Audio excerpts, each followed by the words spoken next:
Halo anak-anak ibu semuanya. Kita ketemu lagi pada hari ini Senin 20 September tahun 2021.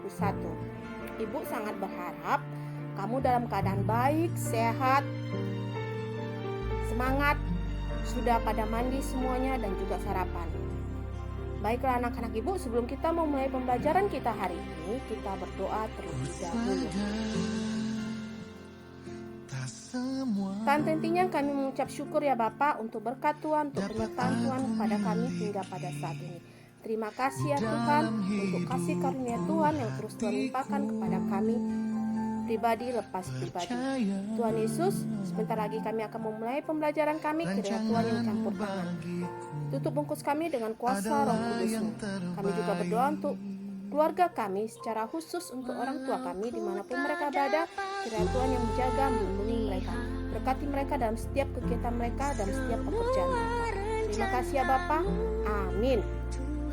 Nah anak-anak ibu, kita hari ini belajar masih dari tema 2, sub tema 1, untuk pembelajaran yang keempat dengan judul cara tubuh mengolah udara bersih. Nah, hari ini kita akan belajar untuk mata pelajaran Bahasa Indonesia dan IPS.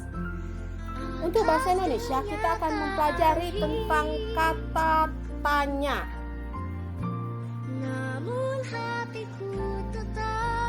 Apa itu kata tanya? Kata tanya itu merupakan kata untuk menanyakan sesuatu pada seseorang atau pada orang lain. Kata tanya ini banyak jenisnya dan berbeda-beda tergantung ketika kita untuk menanyakan sebuah pertanyaan itu bertujuan untuk apa. Ternyata kata tanya menjadi salah satu hal dasar yang harus kita pelajari dan pahami. Walaupun hal itu sederhana, supaya kalimat yang kita gunakan nantinya tepat. Lalu, ciri-ciri kata tanya apa saja Bu? Nah, ada beberapa ciri kata tanya. Yang pertama, diawali dengan menggunakan huruf kapital dan selalu diakhiri dengan tanda tanya. Yang kedua, terkadang kata tanya juga menggunakan partikel K. Contoh, apakah, siapakah, dimanakah, bagaimanakah, dan sebagainya. Yang ketiga, memiliki intonasi yang tinggi untuk kalimat tanya dengan jawaban yang singkat, serta intonasi yang rendah untuk kalimat tanya dengan jawaban yang panjang. Dan ciri yang terakhir adalah mengandung unsur 5W plus 1H. Apa saja 5W itu? Yaitu what, when, where, who, why, dan 1H. H itu how. Nah, dalam bahasa Indonesia artinya apa, di mana, kapan, siapa, mengapa, dan bagaimana. Sekarang kita akan lanjutkan tentang jenis-jenis kata tanya. Yang pertama, kata tanya apa. Yang mana kata tanya apa ini digunakan untuk menanyakan sesuatu yang berupa perbuatan atau keadaan. Contoh, apakah yang bisa saya bantu? Apakah kamu sudah makan? Apakah kamu sudah belajar? Apakah kamu sudah mandi? Masih banyak contoh yang lain.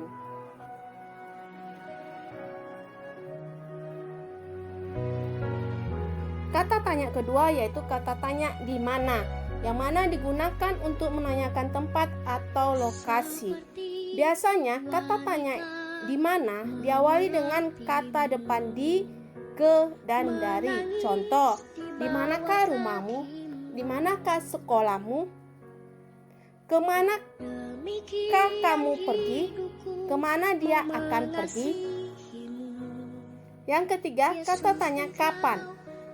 digunakan dalam kalimat untuk menanyakan waktu kejadian yang sudah terjadi atau sedang terjadi. Contoh, kapan kamu beli sepatu baru? Kapan beliau berangkat ke Jogja? Dan masih banyak contoh yang lain. Yang keempat, kata tanya siapa yang digunakan untuk menanyakan seseorang. Contoh, siapa yang bisa menjawab soal ini? Siapa yang memberikan makanan ini? Yang kelima, kata tanya mengapa untuk menanyakan sebab atau alasan. Contoh, mengapa kamu pergi begitu saja? Mengapa ia menangis? Dan masih banyak lagi contoh yang bisa kamu buat.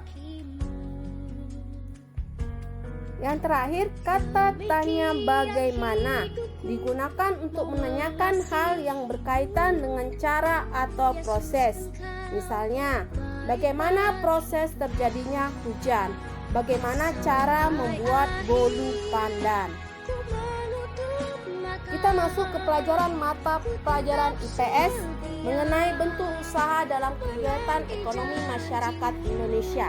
Ada beberapa bidang usaha. Yang pertama, usaha pertanian. Seperti yang kita ketahui bahwa negara Indonesia merupakan wilayah agraris yang mana sebagian besar mata pencariannya petani. Nah, hasil pertanian di Indonesia antara lain padi, jagung, ubi, dan palawija. Usaha yang kedua yaitu usaha perkebunan. Nah, perkebunan merupakan pemanfaatan lahan untuk menanam tanaman keras. Contoh hasil perkebunan di Indonesia adalah karet, kelapa, tebu, kopi, dan masih banyak yang lain. Yang ketiga, usaha peternakan.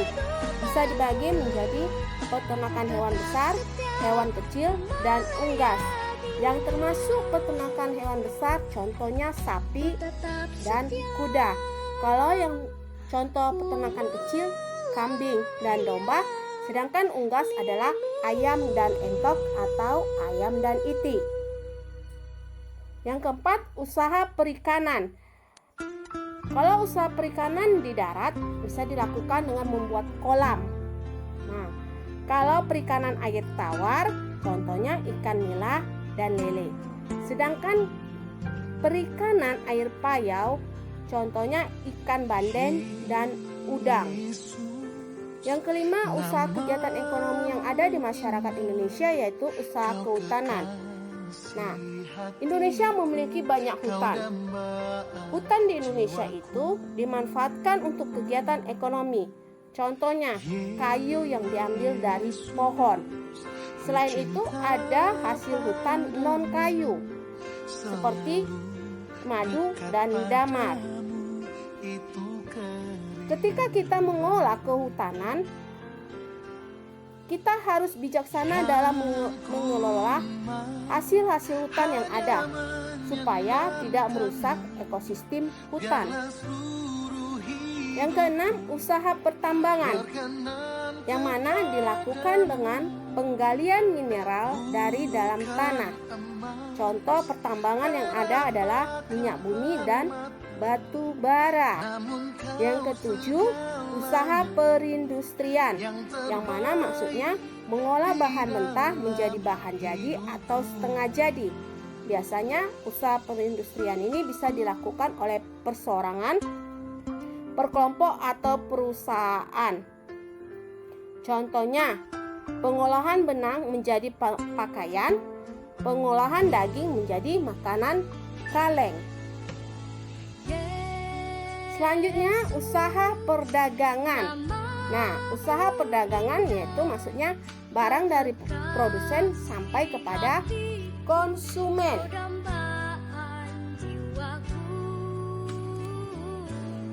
Perdagangan ini bisa dilakukan dalam negeri ataupun luar negeri.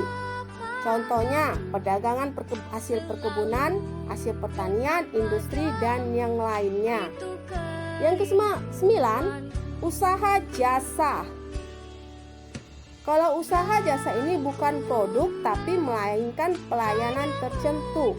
Misalnya, jasa angkutan umum, jasa kesehatan dokter, jasa pemandu di tempat wisata. Nah, anak-anak ibu, tadi sudah sama-sama kita mendengar penjelasan mengenai materi pelajaran bahasa Indonesia, yaitu mengenai kalimat atau kata tanya, dan IPS mengenai usaha kegiatan ekonomi masyarakat Indonesia.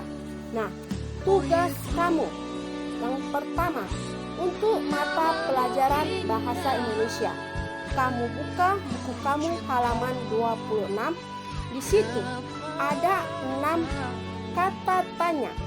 Pertama, apa, mengapa, bagaimana, di mana, kapan, dan siapa. Nah, kamu tugasnya adalah membuat kalimat tanya beserta jawaban dari kata tanya yang sudah ditentukan. Diulangi, tugas kamu untuk mata pelajaran bahasa Indonesia halaman 26 membuat kalimat tanya dari kata tanya apa sampai siapa dan juga jawabannya. Yang kedua, untuk mata pelajaran IPS.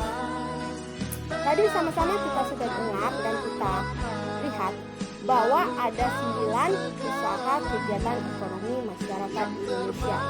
Nah, ibu mau kamu mencari contoh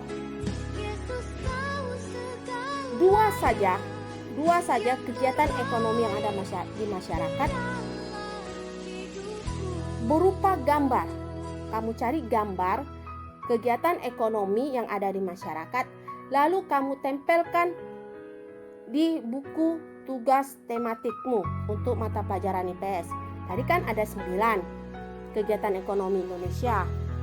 Pertanian, perkebunan, peternakan, perikanan, kehutanan, perdagangan, dan yang lainnya. Nah, ibu minta kamu mencari 2 gambar yang menunjukkan kegiatan ekonomi di Indonesia. Berarti kalau 2 gambar, berarti ada 2 kegiatan ekonomi yang kamu cari. Terserah antara 1 sampai 9 tadi. Yang pasti 2 dari kegiatan 9 kegiatan ekonomi yang ada di Indonesia. Baik anak-anak ibu, selamat mengerjakan tugasnya, tetap semangat. Shalom.